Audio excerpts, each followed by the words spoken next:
저는 이주민센터 친구에서 이사로 일하고 있는 박연이라고 합니다. 친구하고 인연을 맺게 된 지 좀 오래됐죠. 제가 원래는 서울 외국인 주민지원센터에서 일을 오래 했기 때문에 자연적으로 이주민센터 친구를 알게 되었고, 이주민센터 친구에 대해서 제일 고마운 게 제가 있어요. 영화 청년경찰 때문에 중국 동포에 대한 차별이나 이런 것들 때문에 어려움을 겪을 때 이주민센터 친구에서 선뜻 나서 주었고, 또 무료로 변호를 해주셔서 좋은 결과물을 가져올 수 있었기 때문에 제가 너무 고마워서 정말 이주민센터 친구의 언젠가는 도움이 될 수 있는 그런 일을 하고 싶었어요. 이주민센터에 이사로 들어가긴 했지만 앞으로 좀 더 노력해야 되겠다, 그런 생각을 합니다. 예, 제가 한국에 온 지는 2010년 말에 왔고요. 올해로 13년 차죠. 그동안에 비자도 많이 변경이 됐습니다. F4 비자에서 F5 영주권 비자를 얻어냈고, 현재는 또 국적을 신청한 상황이고, 하지만 외국인으로서 중국 동포로서 한국에서 살아가는데 아직도 어려움이 있다고 저는 생각을 합니다. 특히 이주민센터 친구와 같은 이런 곳에서 저희들이 도움을 많이 받아야 되고, 친구와 같은 단체들이 많이 커져야 된다고 저는 생각을 합니다. 처음에는 봉림동에 제가 자리를 잡았고, 횟집을 아마 한 4번 정도 움직였고, 너무 추워서 발이 동상에 걸린 것도 있고, 너무 더워서 또 문 열어놓고 잔 적도 어려움을 겪었어요. 현재는 내 집 마련을 했고 살만하기는 하지만, 그래도 아직은 한국 사회에 제대로 적응하고는 있다고 생각은 하면서도 부족한 점이 많기 때문에 이주민센터 친구를 통해서 제가 도울 수 있는 일을 힘껏 도우려고 합니다. 한중 수교가 30년이 되었지만 여전히 중국 동포에 대한 차별은 존재하고 있고, 정부로부터 또 코로나 지원금을 줄 때도 또 영주권자부터 또 줬고, 코로나가 또 중국으로부터 시작되었다 해서 중국 동포 대림동이 거의 차별시 되었고, 여러 가지로 정말 어려웠어요. 며칠 전에도 그 신림동에 그 살인사건이 있었는데, 그분이 왜 괜히 이름이 조선이라더라고. 나는 그게 족자가 빠졌나 하고 시급했어요. 내가 아직도 여기에 정말 너무 심하게 내가 몰입하는 건 내 탓 아닌가. 늘 간담이 손을 하고 조선족들이 한국 사회에서 뭔가 일을 내지 않나, 늘 이게 근심해야 되고, 또 그런 일이 터지면 이를 어떤 방면으로 우리가 해결할 수 있을까. 또 요즘 한중 관계가 안 좋아졌잖아요. 한중 포럼이 인천에서 많이 전에 그 포럼들이 다 없어졌어요.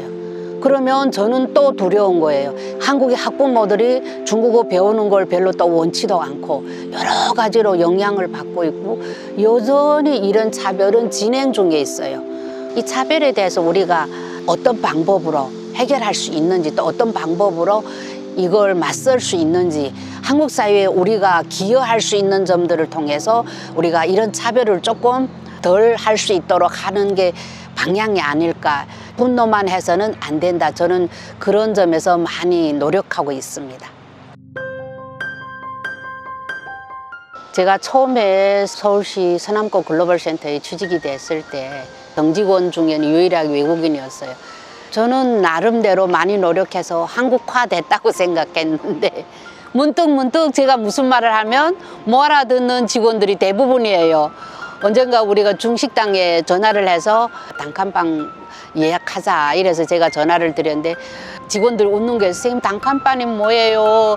룸이라고 해야죠. 샴푸가 냄새가 좋다 이러면, 선생님 냄새가 뭐예요? 향기죠. 이런 여러 가지로. 그리고 제가 작가인데 띄어쓰기, 철자, 단어 사용 이게 다 맞지 않아서 제가 문서를 쓸 때 거의 처음에는 10번 정도 수정을 했어요.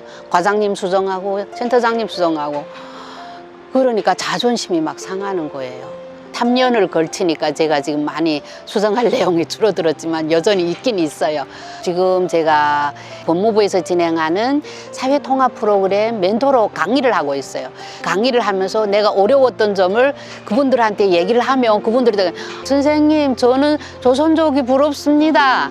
제가 부러워요. 이러면 선생님은 한국 사람들하고 얼굴 같잖아요. 말 비슷하잖아요. 저희들은 얼굴부터 다 다르기 때문에 차별이 더 쉬워진다는 거예요. 우리들은 전체 외국인들 중에 그래도 나은 점이 엄청 더 많구나. 그래서 저는 직장을 그만두고 조금 한가해지면 제일 어려운 고려인들을 돕는 일을 좀 하고 싶다. 고려인 단체들하고는 평소에 뭐 연락도 하고 뭐 행사도 좀 참가하기는 하지만 아직도 직접적으로 제가 하는 일은 없어요. 그래서 조금만 여유가 생기면 제가 고려인들한테 조금 도움 주는 일을 하고 싶다, 그런 생각을 합니다. 60세가 돼서 퇴직을 하면서 이게 그냥 나가는 건 좀 아쉬운 것 같고, 한국에서 생활하면서 거의 150편이 수필수기 칼럼을 썼어요. 그래서 그걸 모아서 낯섦 그 너머로 수필집 하나를 출간을 했어요. 근데 그때 코로나가 아직 그 정리가 안 된 상황이라서 출간식을 못 했어요. 제가 수준이 어느 정도 높아요가 아니라 제가 한국에서 겪은 생활 뭐 이런 걸 통해서 우리 동포들이 열심히 살아가고 있고 이렇게 살아가고 있다는 걸 메시지를 전달하고 싶었어요. 이주민들 쪽에 뭐 활동을 하는 분들은 다 무료로 배포를 하고 택배로 보내드렸어요. 그래도 내가 뭔가 한국 사회에 와서 뭔가 할 수 있는 일을 한 것 같은 그런 뿌듯함이 좀 있습니다. 네.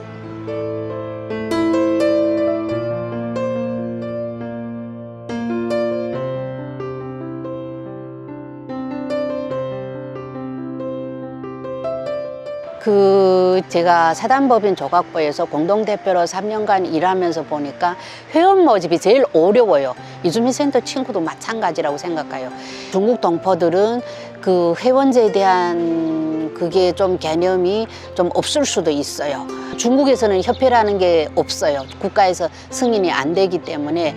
그래서 그런 데 대해서 아직 모르고 있고 직장에서 힘들게 뭐 10시간, 12시간 일하기 때문에 거기에 대한 걸 잘 모를 수도 있어요. 그래서 지금 이주민센터 친구는 이주민들을 위해서 무료로 하는 상담도 많고 또 어떤 난민에 대한 지원도 하고 또 중국 동포들이 영화 청년경찰 때문에 차별을 받을 때 또 무료로 이게 변호사를 지원해서 원만한 해결을 받고 이 단체가 커져야만 외국인들이 앞으로 생활하는 데 도움을 더 많이 받을 수 있어요. 그래서 저는 중국 동포로서 중국 동포들이 회원에 많이 가입해서 이 센터가 좀 더 커져서 우리한테 혜택을 주는 것보다도 전체 외국인 한국 사회 다문화 사회를 위해서 열심히 일할 수 있는 그런 단체로 좀 이끌어가기 위해서 회원에 적극 동참해 주기를 부탁드립니다. 화이팅!